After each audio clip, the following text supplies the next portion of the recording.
జై మాయావతి, జై మాయావతి. నేను బోర్గి భీమన్నను, జిల్లా బహుజన సమాజ్ పార్టీ జిల్లా వైస్ ప్రెసిడెంట్ను. ఈరోజు ఈ సమావేశానికి ముఖ్య అతిథిగా వచ్చినటువంటి జిల్లా అధ్యక్షులు పిప్పుడుపల్లి మోహన్ గారికి మరియు అదేవిధంగా నారాయణఖేడ్ అసెంబ్లీ ఇన్ఛార్జి తుకరం గారికి మరియు అదే నారాయణఖేడ్ ఉప అధ్యక్షులు మిత్ర సాయిల్ గారికి, నాతోటి ఉన్న మిత్రులందరికీ నా యొక్క జై భీములు. వచ్చే మున్సిపల్ ఎలక్షన్ లోపల నారాయణ లోపల ప్రతి వాడకు బహుజన సమాజ్ పార్టీ పోటీ ఉంటుంది. తప్పకుండా ఈ ఎలక్షన్ లోపల మేము తప్పకుండా మాకు మెజారిటీ సాధించుకొని తప్పకుండా మేము గెలుస్తామని చెప్పిన నా ఉద్దేశం ఉంది.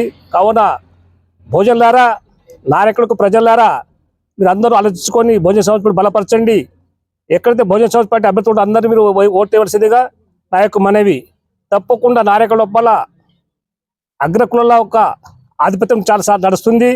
దాన్ని మనం అణచివేయాలంటే తప్పకుండా ఈ ఎలక్షన్ లోపల బహుజన సమాజ్ గెలవలసిందిగా నా యొక్క మనవి. కావున ఈ యొక్క బహుజన సమాజ్ పార్టీ ఎక్కడైతే ఉంటారో అభ్యర్థులందరికీ మీరు బలపరిచి గెలిపించవలసిందిగా నా యొక్క మనవి. జై భీమ్. రాబోయే ఎలక్షన్లో కూడా ఎంపీటీస్కి జెడ్పీటీస్కి మేము ధీటుగా మేము సమాధానం ఇస్తాం. అందులో కూడా మేము స్థానాలు గెలవడానికి కూడా సిద్ధంగా ఉన్నాం. మొన్న చాలా చోట్ల మన సర్పంచ్ అభ్యర్థులు కూడా వార్డు మెంబర్ కూడా గెలవడం జరిగింది. మరి ఇప్పుడు ఉన్నటువంటి రాష్ట్ర అధ్యక్షులు వారు చాలా సూచనల మేరకు చాలా జిల్లాలలో కూడా వార్డు మెంబర్ సర్పంచ్ గెలిచారు. ఆయన చూపెట్టినటువంటి ఆయన ఆదేశాల మేరకు మనం ప్రతి ఎంపీటీసీ కానీ జెడ్పీటీసీ కానీ మున్సిపాలిటీ మనం పోటీలో ఉంటున్నాం.